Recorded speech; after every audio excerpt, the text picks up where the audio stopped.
Hi, this is Dave. And Sarah. We're Chris's physical therapists. And Chris is one of the least mobile people I know. And he has a funny walk. But check this out. The whole premise of the 401k is I will retire and pay less tax later.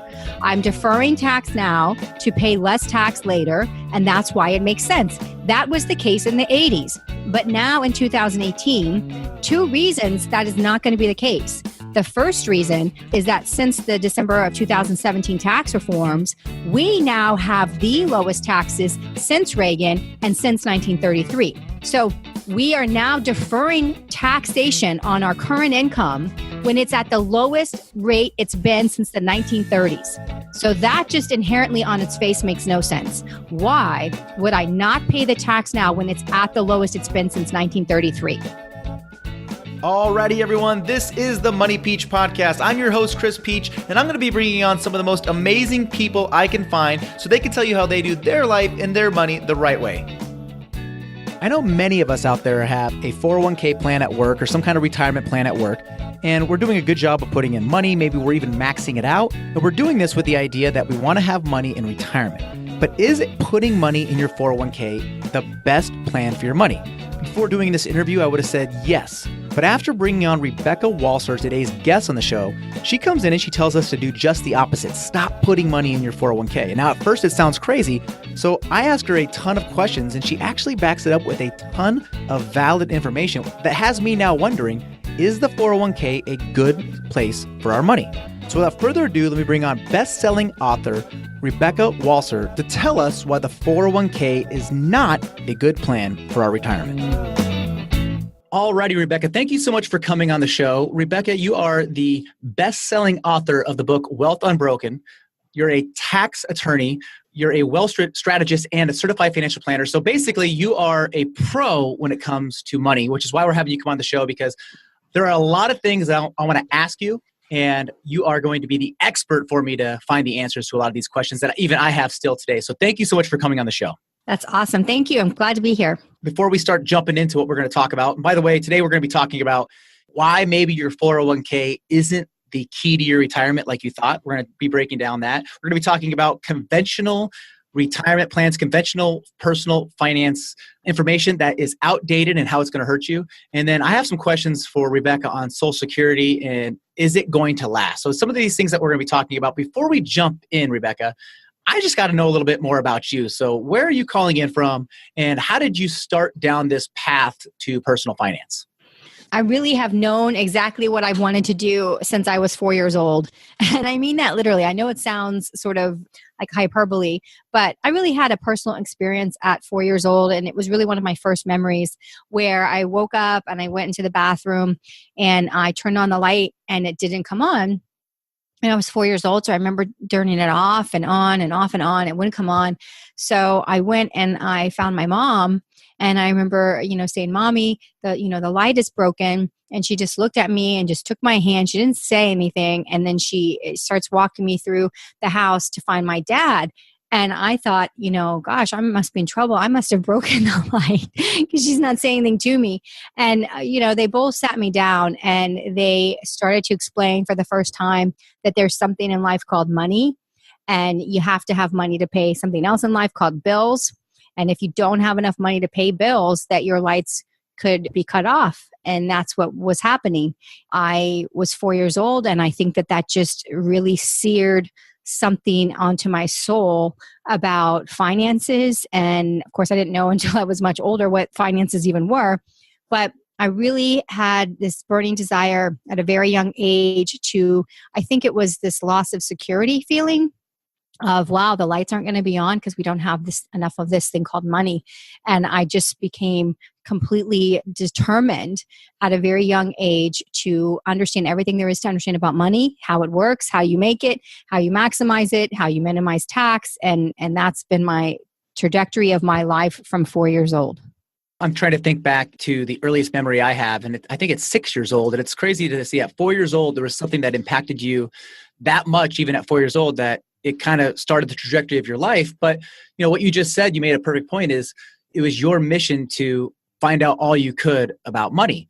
And I think from what I've learned throughout my life is the lack of education is profound when it comes to finance. I mean, there are people out there who are going to rely on money in retirement, but they don't know exactly how they're going to get there. There are people out there who are buying mortgages, but they don't understand really what's going on inside their mortgages. There's people out there that are wondering, am I getting a tax return this year? Am I going to owe thousands of dollars? And I think a lot of it just leans on is we were never taught how to manage the money. We're never taught how to really do anything with money. We're basically thrown into the world of adulthood and said, figure it out on your own. You could not be more right. And it's so frustrating for financial professionals that are in this world, right? Because we sometimes take for granted all the knowledge that we have and that it's not generalized knowledge, that we just take it for granted. They should know and they should have it, and they don't. Sometimes you'll be talking about something that you think is maybe the most basic concept, and you've got people looking at you like, no, I don't understand what you're talking about, or I'm not following you, just basic budgeting. It is very frustrating. There's nothing at the high school level. There's no money management class. There's no finance class. There's no rent class. There's no budget class. There's nothing. There's basic math, and then there's advanced math if you're advanced. And there's no actual life skills kind of course like there is with home economics and auto shop, but they need to have just a basic financial class at the high school level. I totally believe that how can we expect our country to be fiscally responsible when we don't even teach these basic things? Yeah, I mean, I remember graduating high school and I had no idea how to balance a checkbook. And this is back when there was online banking wasn't really a thing, so I remember trying to balance my checkbook for the first time and I had no idea what I was doing. I bought my first house in 2005 and I remember sitting there and just signing and initialing and it took a half hour. And afterwards I walked out of there and I'm like, I own a house now. I don't know what I signed. What does any of that mean? I didn't know any of the terms and I didn't want to sound, stupid. So I just nodded my head and I walked out of there. Lo and behold, I was in some kind of crazy arm that switched after a couple of years. I was an 80-20 loan. I mean, all these things happened to me that cost a lot of money. And I look back going, if I would have just known some basic principles about money, I wouldn't have got into this mess. And I started thinking, if I'm feeling this way, how many people out there are feeling this way? And this kind of goes along the lines of conventional personal finance. You basically learn it from, the water cooler talk. There's nothing out there official. You just sit around with your buddies at work and they say, oh, you should be putting X amount in your 401k. No, you should be putting money here. No, you should be buying real estate, And I think it just kind of depends on where you live and who you're hanging out with. And that's where your personal finance information comes from. But one of the things I was reading through your book here is you're really big, Rebecca, on saying that the conventional way of looking at money is outdated, wrong. What do you mean by that? I feel so for you on the 80-20 loan. And it makes me so mad because the fact that you didn't know what you were getting just means that it screams to me that you didn't have a very, I don't want to use the word ethical here, but you didn't have a very ethical mortgage advisor because they should have explained to you exactly what it was going on. So that's horrible. And that was a huge problem with our country with the Great Recession, right? So we definitely had that happening. And I know exactly what you mean. But on the conventional wisdom side, I really kind of want to look at the primary vehicle that we have used for the last 3 decades, 30 years in American history for building wealth, and specifically the conventional wisdom of putting money into a 401k. So what we have to do is go back and look at the origins and the roots of the 401k.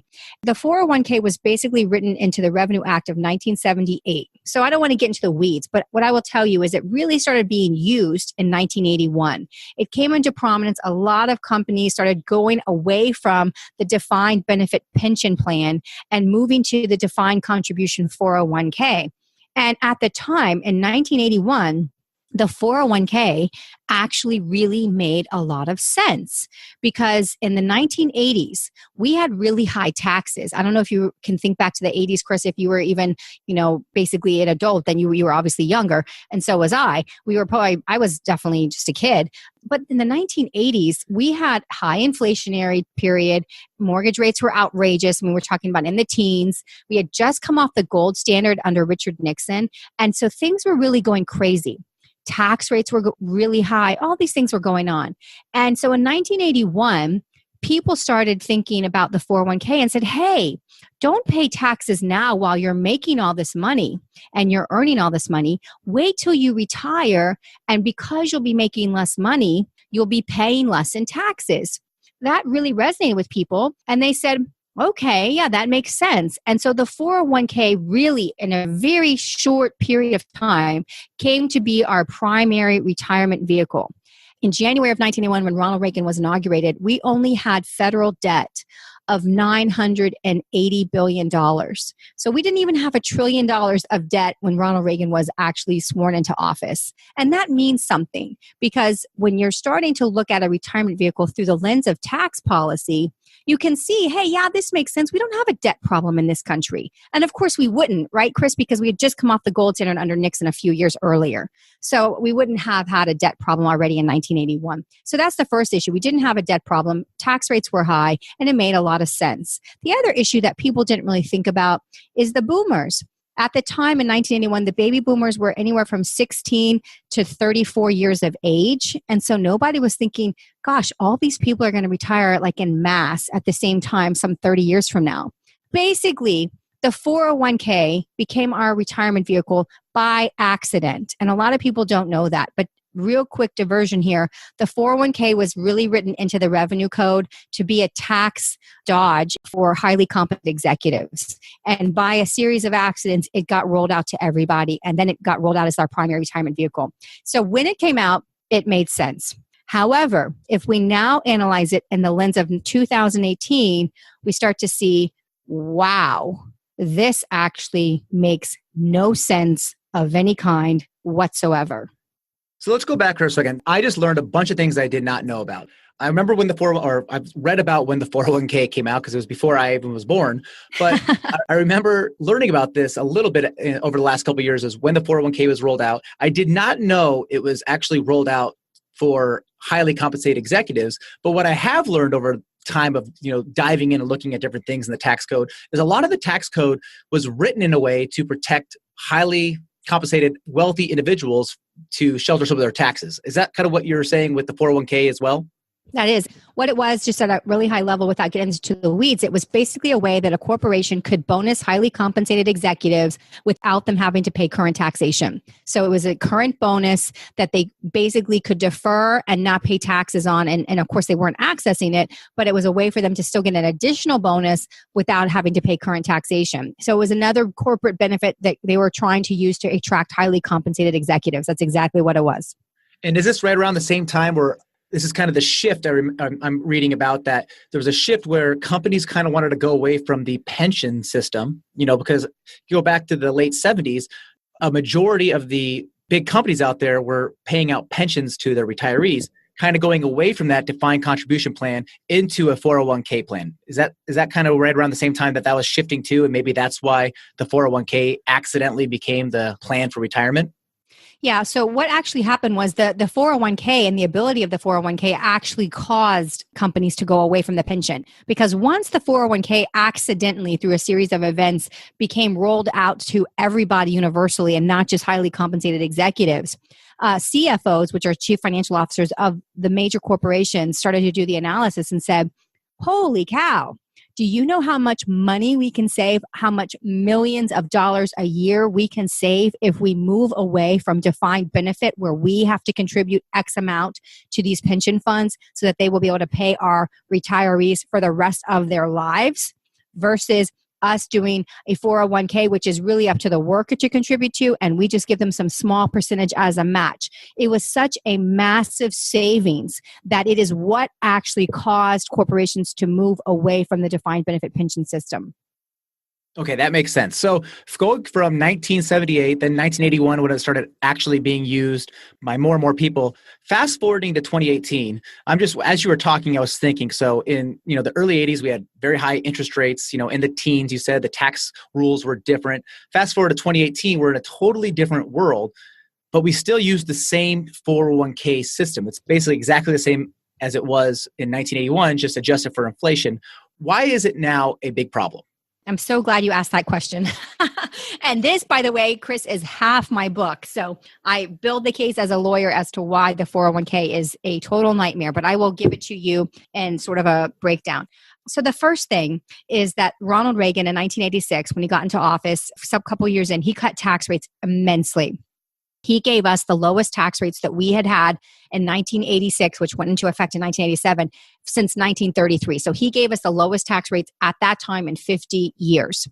And from 1987, when Reagan's tax cuts went into effect all the way through December of last year, December of 2017, we have had the lowest 30-year tax period in the history of our country. If you have been alive and born after 81, you have been living in a 30-year anomaly of the lowest taxes in the history of our country since 1933. You have to go all the way back to 1933 to find a lower tax rate before Reagan's cuts. What happened was we decoupled ourselves from the gold standard, which allowed us to start printing and using money through debt. Basically, we print dollars, we sell them to the world buys them, we spend whatever we want to spend. We started going onto a debt-based structure in the United States at the same time that Reagan cut taxes, and they've remained low for 30 years. So in the last 30 years, while we have not cut spending, but we have reduced our tax base substantially, we have now run up our federal debt to over $21.4 trillion as of September of 2008. So that is the first big cloud in the picture of the sky that I'm trying to build for our audience. We have this federal debt now out there that we didn't have when the 401k came into being, because remember I told you we didn't have even $1 trillion of debt in 1981. And now we have $21.6 trillion in debt. That's the first problem. The second problem is our social welfare systems that everybody pays into. So if we go back to the 30s and the 40s, just for one quick second, and we start to look at Social Security. Social Security was signed into law by FDR as part of the New Deal in 1935. In 1935, our first baby boomer wasn't even born yet because the first boomer was born in 1946. So Social Security was written when the average life expectancy for males was 62 and the average life expectancy for females was a few months past 65. The benefit started paying at 65. So from a mathematical perspective, the system was designed so that everybody would pay in some percentage of their earnings their whole life, and then very few people would actually get the benefit because they would basically already have passed away for the majority of people. So that's how the code was written for Social Security in 1935. If you look at 10 years later, 1945, what we start to see with Social Security is that for every one person who was actually getting a benefit on Social Security, there were 42 people paying into the system for every one person actually getting a benefit. And then we track Social Security, and this is federally produced material that the government gives us every year. The trustee's office gives us to us every year. We track how many payees are now paying in. And what you can see from 1945 through 2017 is this massive reduction to the point where we've been at about 3-to-1, 3 payers in for every one person on benefits for the last several years. And over the last 15 years, the government has been telling us, Chris, that we would not get to 2 payers into the system for every one person getting benefits until 2030, which is obviously years and years from now. And 2030 is a really important year because that's the year that the last boomer retires. So the government has been telling us for almost 2 decades that we will not get to 2 payers in for every one person on benefits until the last boomer retires. But December 27th of 2017, I'm sitting at my desk, Chris, and I get this news flash. Newsflash. Record number 61 million people on Social Security for the very first time. And when I saw that, my heart just sunk. I mean, oh my gosh, it was like I fell out of my chair and onto the floor because I knew that December of 2017, we had FTEs, which we call full-time equivalent in economics, full-time equivalents of 126 million people. So we have 61 million people on Social Security, and we have 126 million full-time people working, which is basically 2-to-1, 13 years ahead of schedule in 2017. But that's not even the reason that I almost fell out of my chair. The reason I almost fell out of my chair, Chris, is because I know that the boomers are 70% of our boomer generation hasn't even begun to retire yet. And in 4 short years, in 2022, 70% of the entire boomer generation are going to retire in a 5 to 6 year succession, 1 year after the other year after the other year. So in a 5 to 6 year period, almost the entire whole baby boomer will retire in that 5 to 6 year period. And so what I'm trying to tell you is we are at 2-to-1 before 70% of this generation has even begun to retire. When 2022 starts to hit and we start to see the largest demographic shift from worker to recipient on our social systems that were written back in the 1930s that had no idea that this generation could even exist, we are going to be in there's such a tax pressure cooker like we have never been before, because we are going to be combining federal debt of 21 plus trillion with the largest demographic shift in the history of our country onto benefits that we do not have the payers to pay in to afford. Hey guys, I just wanted to pause and take a second to say thank you from me to you for listening to and supporting the Money Peach podcast. Without listeners like you, this show definitely would not be possible, so thank you. You know, the number one question that I receive is this: Peach, I just don't know where to start when it comes to my money. You know, so many of us out there are living paycheck to paycheck. We have tons of debt. We're not making any headway. We can't save any money. We want to go on a freaking vacation where we pay cash for it. Oh, and let's talk about retirement savings and kids' college planning on top of that, right? Where do you start?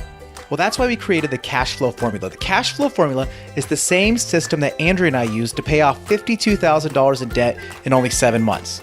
And the best part is it's 100% free, meaning we are going to send you the free tools and a free lesson on how to set up your own cash flow formula. So to get started, go over to getcashflowformula.com. That's GET cashflowformula.com. Once again, head on over to getcashflowformula.com to get your free copy and your free lesson on how to get started the right way. All right, guys, now back to the show.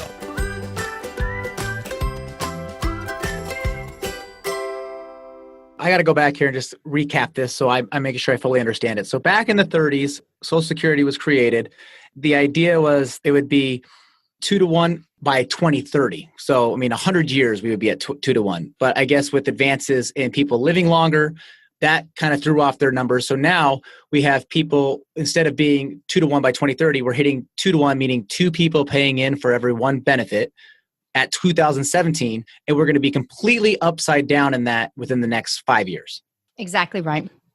My question then is, first, is the people who are going to retire, like my mom and dad, they're old enough to collect Social Security. However, they're not collecting Social Security. They're waiting until, as you wait a couple more years, you can get a higher percentage payout.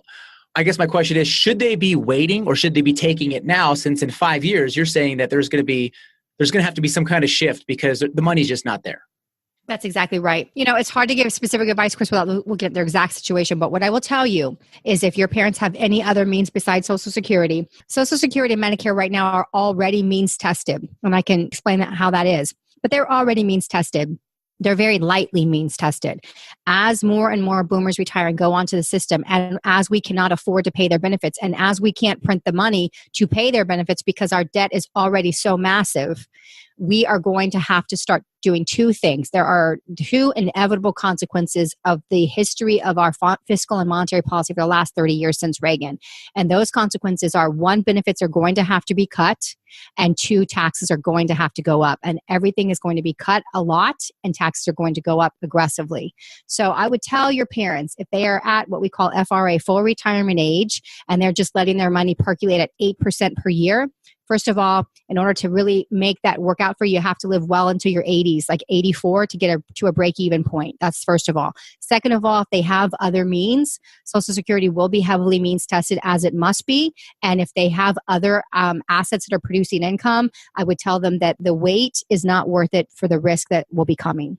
And that's kind of what I was thinking as well. So one of the things that you had said is you talked a little bit about kind of how the machine works as far as printing money versus before it was the gold standard. Actually, it's funny, as you were talking, I just remembered that this week I was sent a video by somebody, and I'm sure you've seen it too. It's a video done by Ray Dalio called The Economic Machine. Yes. Mm-hmm. So we'll put links in the show notes to that. But if you're interested to kind of see a visual of what Rebecca was talking about, how we went to the gold standard and now today we're printing money, everything's on credit, which credit eventually turns into debt when it's transacted. But Ray does a great job of showing the visualization of how this works, how interest rates go up and down, and how that affects printing of money. It sounds so crazy as we sit there and think, what do you mean people or the government just prints money? Well, they've actually been doing it, according to this video, since the 20s. But the way we print money today it's crazy compared to what we did in the past. And so we'll put links in the show notes to that video as well. I think it's just really good. It's about 30 minutes long, but it's really good to maybe just get your mind around this whole system. And it ties exactly what Rebecca's talking about as far as how money works in 2018 versus how it worked in the Reagan administration, how much different it is pre-Reagan to now. So what is the solution, Rebecca? The 401k system isn't a wonderful option, it sounds like, because it's so much different than when it was created.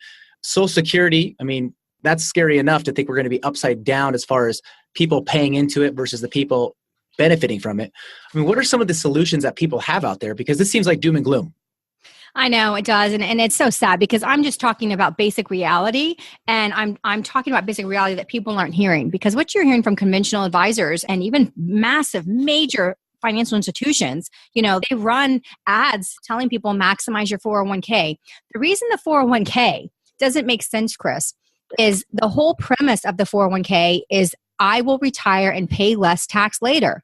I'm deferring tax now to pay less tax later, and that's why it makes sense. That was the case in the 80s. But now in 2018, two reasons that is not going to be the case. The first reason, of course, is that since the December of 2017 tax reforms, we now have the lowest taxes since Reagan and since 1933. So we are now deferring taxation on our current income when it's at the lowest rate it's been since the 1930s.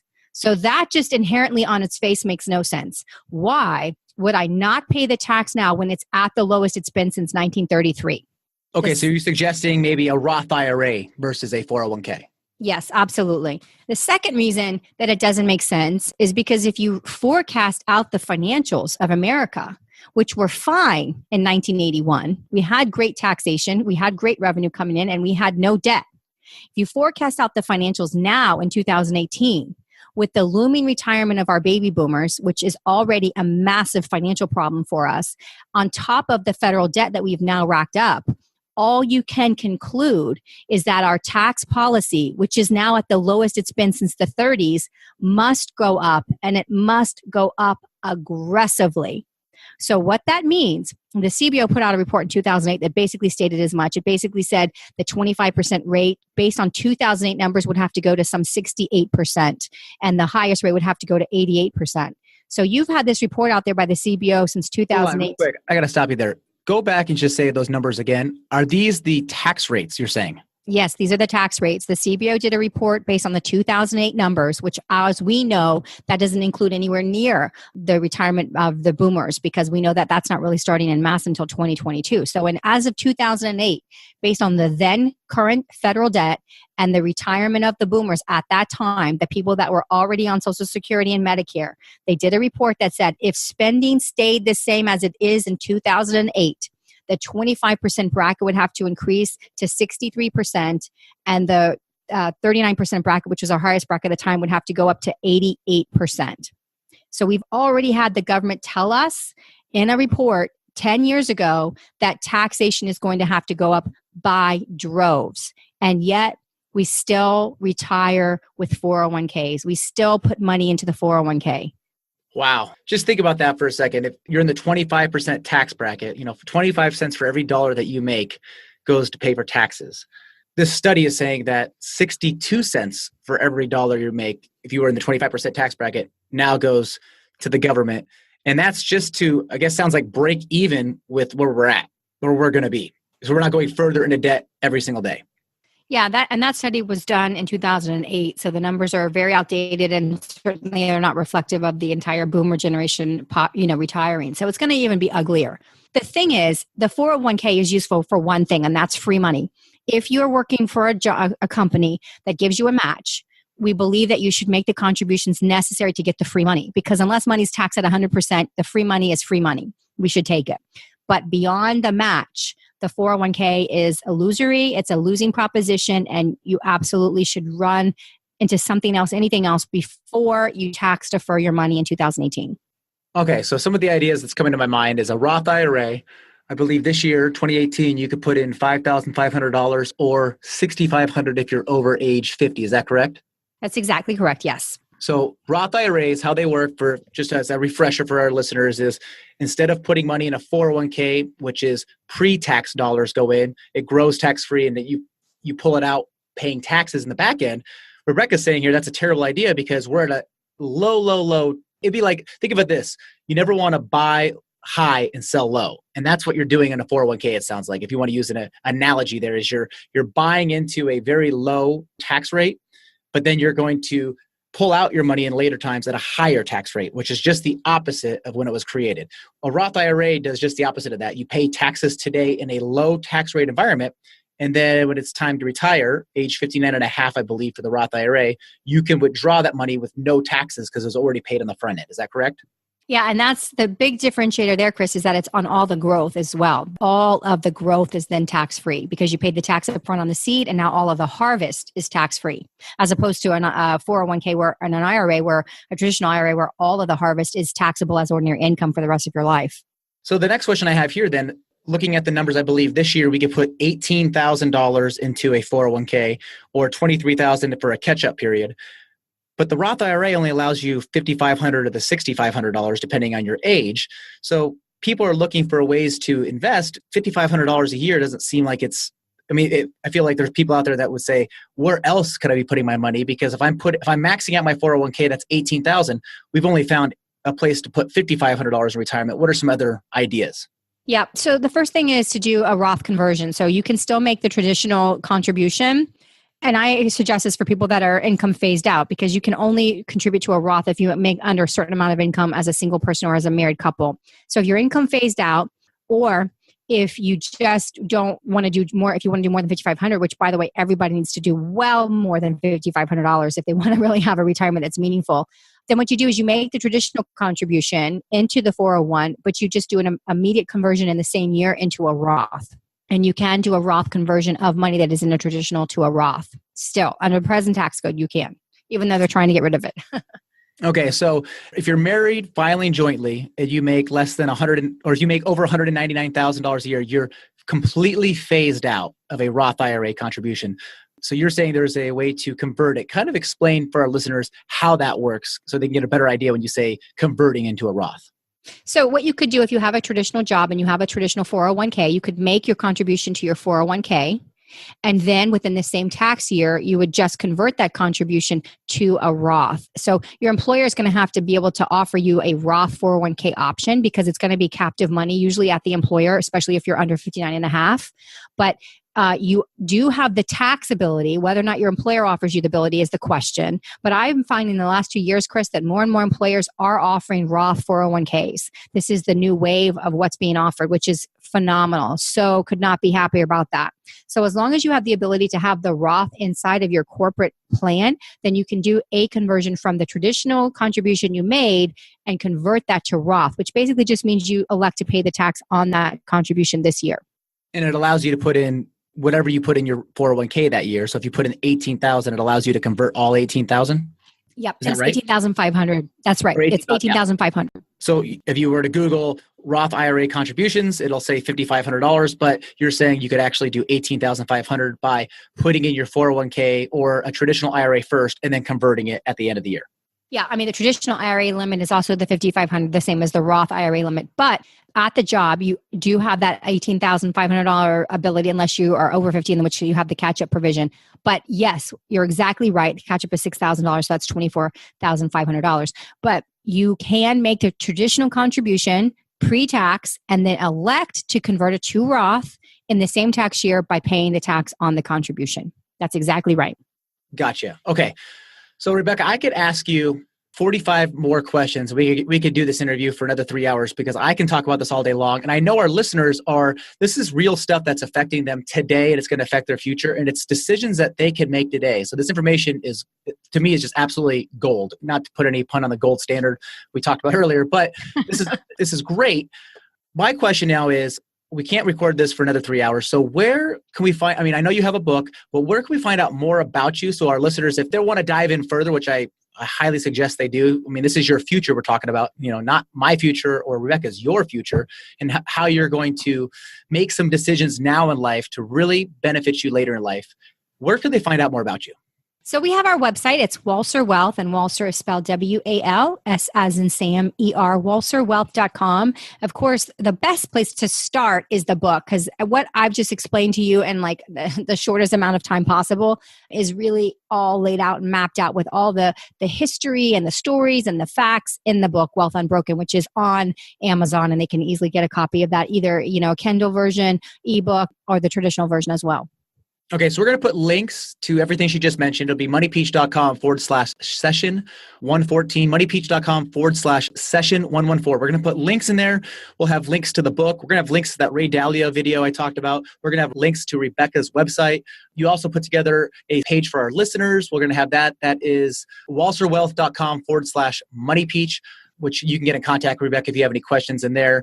She has all her contact information there. So, Rebecca, I just want to say thank you so much. This was beneficial for me to learn, to hear. And this is the stuff that, again, we're not talking about in high schools. We're not talking about in college. I have a friend, he's a finance major turned certified financial planner, and he says he's not even getting this information in his major.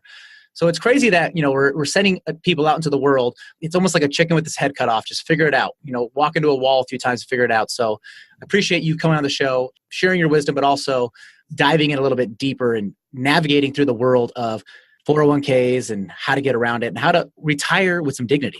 Hopefully, Chris, your listeners will understand why it made sense when it came about, but now how they can start to question it. Like, why? Why does this make sense? Like, ask their advisor, why are you telling me to max my 401k? Have you ever thought about this? Does it make any sense? Because no one's asking these questions. And so that's why it's so great that you did today. I really appreciate it. Thank you so much for coming on the show. Thanks, Chris. And just like that, we wrap up another amazing episode of the Money Peach Podcast. All the show notes, the links, anything Rebecca and I talked about can be found over at moneypeach.com/session 114. That's moneypeach.com/session 114. Special thanks goes out to my producers, Steve Stewart, and my assistant, Kayla Sloan. Without them, this show would not be possible. And lastly, just want to say thank you so much for listening to the show, supporting the show. And if you want to help further support the show, the best way to do that is to go inside your Apple Podcast app or wherever you listen to podcasts. Leave us a review, leave us some comments in there. The more reviews that are left, the better it is for us to be found inside the Apple iTunes Store, anywhere you listen to podcasts, which means more people will be listening to the show, more people will be finding help with their money, and more people would be winning with their money. Thank you guys so much. God bless you, and please have a wonderful, safe week.